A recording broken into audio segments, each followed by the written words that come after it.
Hey guys, it's Abigail Garner, and I'm doing my master's thesis on peripheral arterial disease. I love the cardiovascular system, and as one of the most common diseases of that system, I decided to pursue it as my topic. So let's jump right in. I want to start by explaining the general features of peripheral arterial disease. PAD is the blockage and stenosis of medium to large arteries in the body caused by atherosclerotic plaques. It does not include the arteries of the heart or the brain. Risk factors for PAD include smoking tobacco, age greater than 50 years, inactive lifestyle, and comorbid conditions such as hypertension, diabetes, chronic kidney disease, hyperlipidemia, previous stroke, and established cardiovascular disease. The most important risk factor is smoking tobacco. 3/4 of patients with PAD are smokers. This is the most important risk factor a patient can modify for prevention of disease and decrease progression. As for your clinical assessment for PAD, the main symptom is pain and weakness with exercise. This is known as intermittent claudication. Additional symptoms are pain with rest, muscular atrophy, and cool extremities. Physical exam is focused on the lower extremities. Inspection may show lack of hair growth, ulcerations, and pallor. On the right of the slide, you can see an ischemic ulcer of the lateral foot due to PAD. Additionally, cool extremities and diminished dorsalis pedis or posterior tibial pulses may be present upon palpation. Auscultation may reveal bruise of femoral arteries. Now, all of these things can be seen with PAD, but it is important to note that patients may also be completely asymptomatic. As for the diagnosis of PAD, the initial test is an ABI, or ankle brachial index. The initial diagnosis of PAD is made with an ABI less than or equal to 0.9.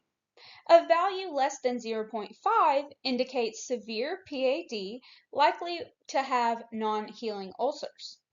A value greater than 1.3 indicates calcified arteries and will need additional testing to confirm PAD diagnosis. PAD can be confirmed and distinguished from other differential diagnoses via duplex Doppler ultrasound showing low arterial blood flow. Now, the gold standard diagnostic test for PAD is a CTA, or computed tomography angiography. It shows the severity and exact location of disease.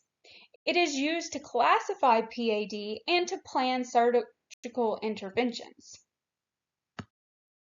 As for the treatment of PAD, all patients should undergo lifestyle changes to decrease cardiovascular mortality risk.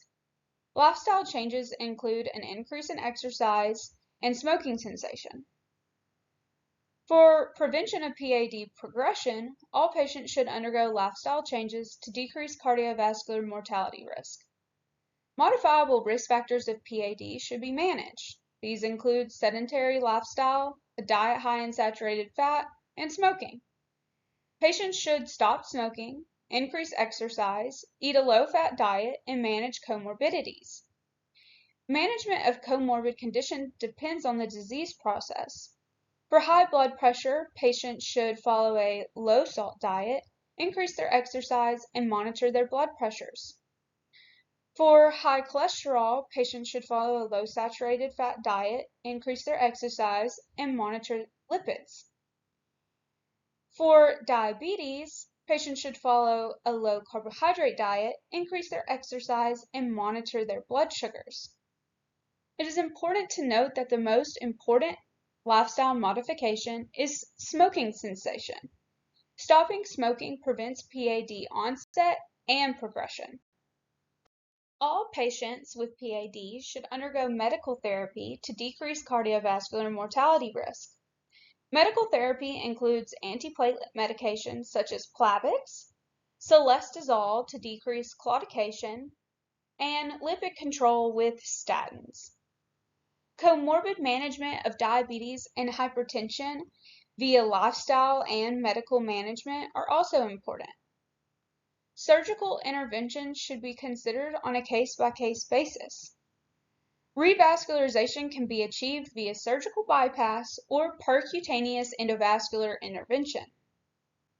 Upon diagnosis of PAD with ABI and ultrasound, a vascular specialist should be consulted. This can be cardiology, vascular, or cardiovascular services. They will assess the severity and location of disease, as well as the need for revascularization. Wound care and physical therapy may also be consulted depending on the patient.